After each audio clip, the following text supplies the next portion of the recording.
Hello everyone, welcome to my channel. In today's video you're going to see chicken gravy in pressure cooker. Very quick, very easy to make. आपण दरवेळी खोबऱ्याचं वाटप आणि खूप आपण lengthy process करतो, but कधीतरी आपल्याला असं डिफरंट टेस्ट आणि थोडंसं पातळ ग्रेव्ही बरोबर असं घावना डोसा असेल तर अल्टिमेट लागतं.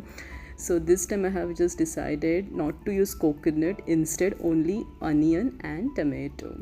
So I have started chopping all the veggies. तुम्ही पाहू शकाल मस्त मी चॉप करून फटाफट घेते. चांगला मोठा कांदा, मोठा टोमॅटो घेतलेला. दिस इज माय करी लीव्स का डब्बा. Just this is how I store it. I wanted to show you, कारण टिश्यू पेपरमध्ये ठेवलं की खूप लाँग लास्टिंग असतं, अजिबात काळे पडत नाही ती पानं. आणि नॉनव्हेज म्हटलं की करी लिव्स तर पाहिजे. It gives extra flavour to your dish. कुठलंही फिश करी असू दे किंवा चिकन मटन. एनिवेज आता हे सगळं माझं प्रिपरेशन रेडी आहे. बे लीव्स, तेजपत्ता पण मी घेतलेला आहे, तेलामध्ये टाकलेलं आहे, चांगलं परतून घ्यायचं आहे. आलं लसणाची पेस्ट तर हवीच आहे नॉनव्हेज म्हटलं की. हे सगळे माझे मसाले घरगुती मसाले ॲज युजल. माझ्या रेसिपीजमध्ये मी घरी इझिली अवेलेबल असलेलेच मसाले फ्रेश यूज करते.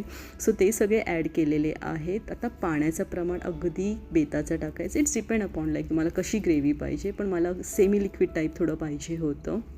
चांगलं परतून घेतलेलं आहे. झाकण ठेवून थोडं सॉफ्ट झालं की मग चिकन आणि कस्तुरी मेथी पण ॲड केलेली आहे.